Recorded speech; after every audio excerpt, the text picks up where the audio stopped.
Whoa, whoa, whoa, whoa, whoa, whoa, whoa. Where are you going? Where are you going? Are you trying to run away from your class? Let me take a guess. You've got a grammar presentation coming up and you have no idea what to do. This is not the way to handle it. Let's head over here and I'll give you some tips. Teaching grammar is actually easy with the right tips. Hey guys, welcome back. Another grammar video. This one is all about the presentation. So what you're doing when you're up in front of your class teaching grammar. This section, this part in the teaching process is what usually scares teachers the most, and they often do it wrong. I'm going to give you a short and sweet way to make your grammar presentations as fast and as effective as possible. But before getting into the video, please like and subscribe for some of the best teaching advice on YouTube. I didn't say that, that was a comment in my channel. I'm taking it though. And if you're interested in teaching English abroad, do check out our TOEFL certification course, The Language House. We run one of the best TOEFL certification courses in the world, located in beautiful Prague, link in the description. And you can train with me and the rest of the talented staff. If you have a pen and a piece of paper, I suggest writing these things down because it's useful. Before you jump into that classroom and give it a go, there's a couple absolutes that we need to go over first. Number one is you really need to know your grammar point inside out. So take the time to study it so it really kind of sinks in your brain.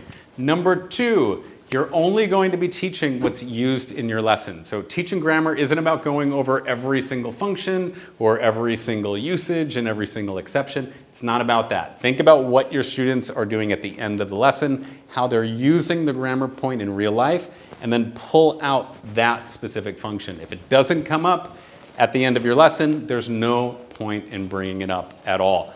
Point number three.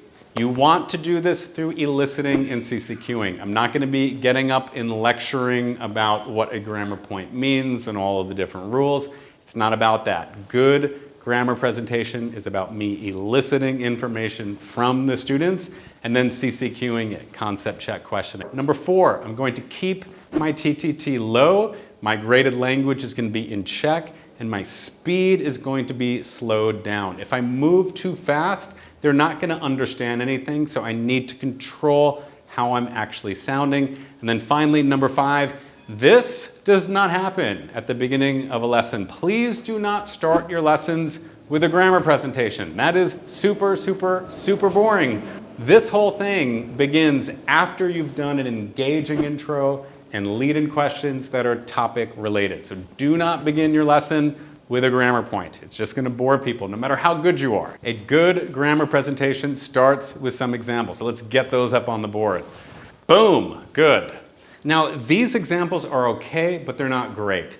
I need my grammar examples to do the heavy lifting in my lesson. So I need to make sure that the examples themselves really bring out the meaning of the grammar point. So let's add some context here to make them better.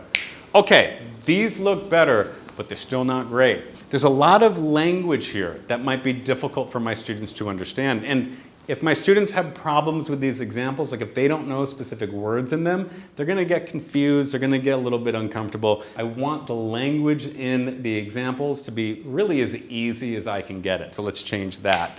All right, these are looking better, still not great. It's important for students to see the different perspectives and to see how the grammar point changes depending on who's speaking and when it's being used. So let's give a little bit more variation here.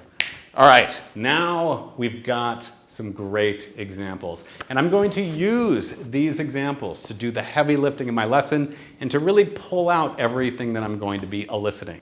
Big disclaimer, gang, in a real life lesson, I'd be writing these up on the board. But I found with video, it doesn't really show up well. There's a lot of glare and other problems. So I'm using all of these cool graphics. I understand that you can't just snap and have all of your examples ready.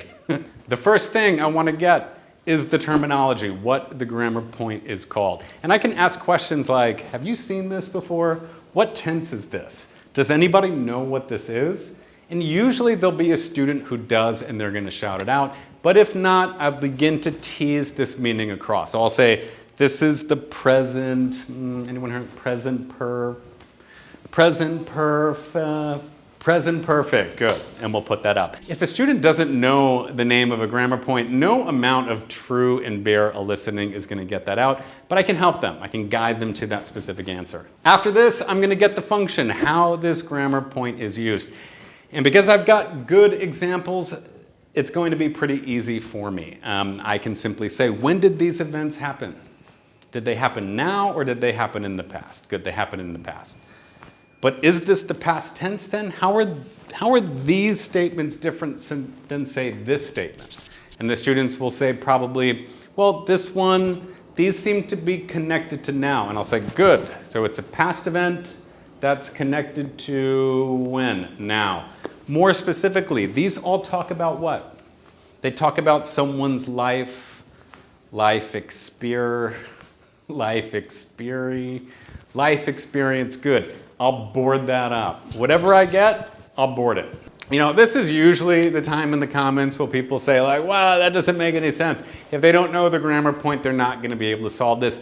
That's just simply not true. If your examples have a fair amount of context to it, it's easy enough to pull that information out. And it's also important to note, I'm not asking just random questions. I know exactly what I want the answers to be, and I'm throwing them out there with a purpose to guide them to the answer that I'm looking for. So if I say, does anyone know what the function is? People aren't probably gonna give me the right answer, but if I say, did this happen in the past or did this happen now? They're probably gonna be able to answer that one. And if they can answer that one, I can ask another one and then another one. And eventually we build up what this function is. After the function, we move on to the structure, how it's formed.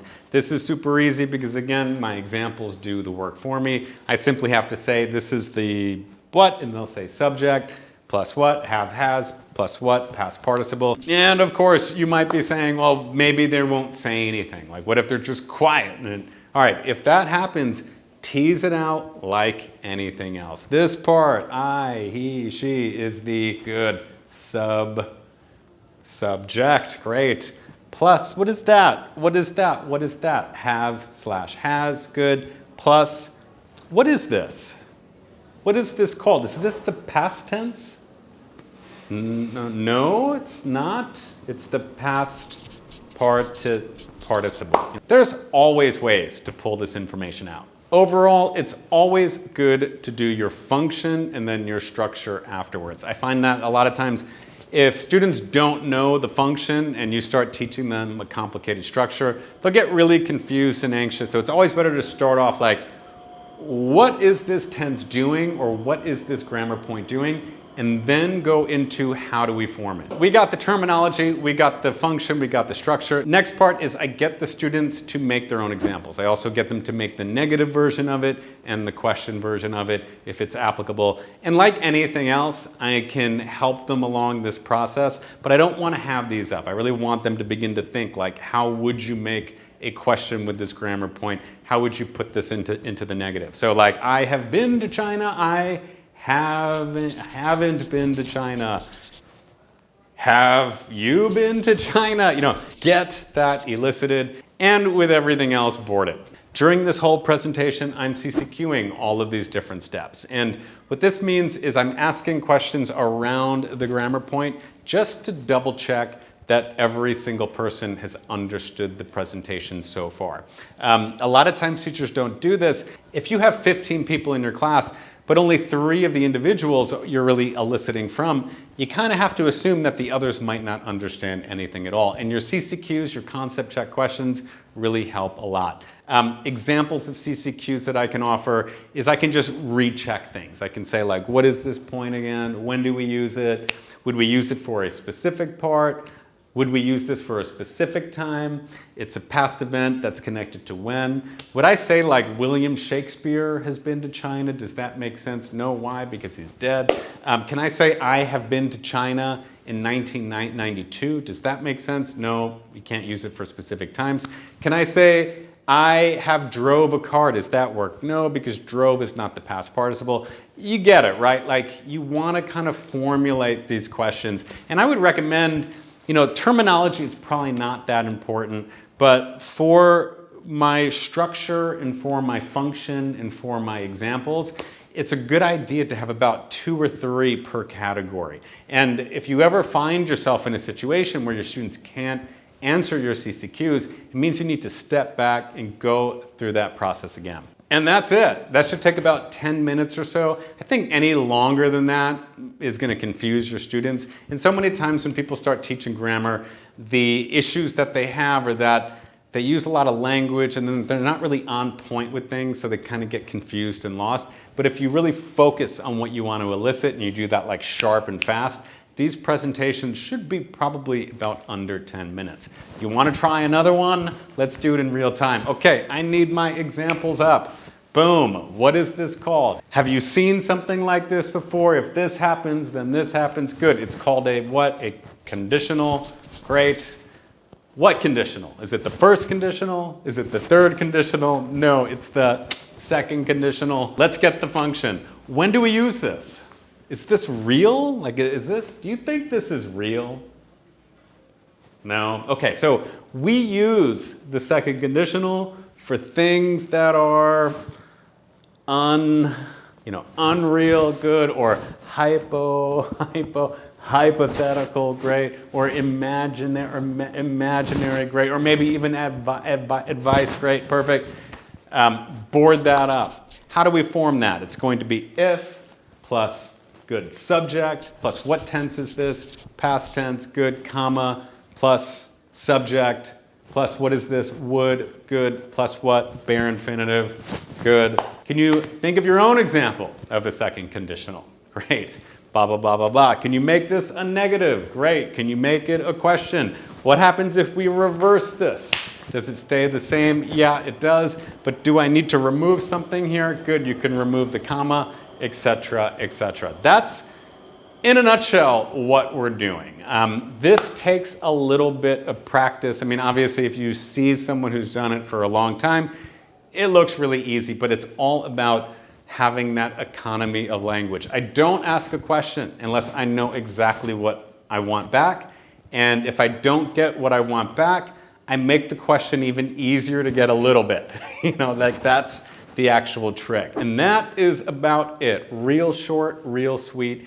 And teaching grammar is, if you do it right, it's not something to be afraid of. It's not even difficult. You really just need to know the basics as far as like what the grammar point is. And if you follow that structure from eliciting the terminology to then the function, to then the structure, to then getting examples and the negatives and the questions, and you CCQ throughout the whole thing, you'll find that your presentations will be really slick and really smooth. A couple points that I can give you before we leave. In real life, I have to write all of this stuff on the board. And I find that if I'm doing a lot of writing, it can get a little bit messy and a little bit chaotic. So a way to deal with that is you can pre-prepare some of your elicits. So like the terminology, the function, the structure, have them ready to go. And as you get the information from your elicit, you just simply tack them up on the board. Super quick, super easy. Another thing is if you have flip chart paper, you get a big piece, you write all of your information there, but instead of having it up right in the beginning, which you don't want to do because you want to elicit the information out, I simply unroll it. So as we get the terminology, I unroll that part. As we get the function, I unroll that. And by the time we finish, the whole thing's unrolled. So it's really clean, really nice looking. And of course, you can reuse all of this stuff in another lesson. That's it, everybody. Thanks so much for watching. I hope the grammar tips helped. Stick around for another grammar video soon where we go over even more engaging ways of presenting grammar to make these presentations as fun as possible. Thanks a bunch. Bye.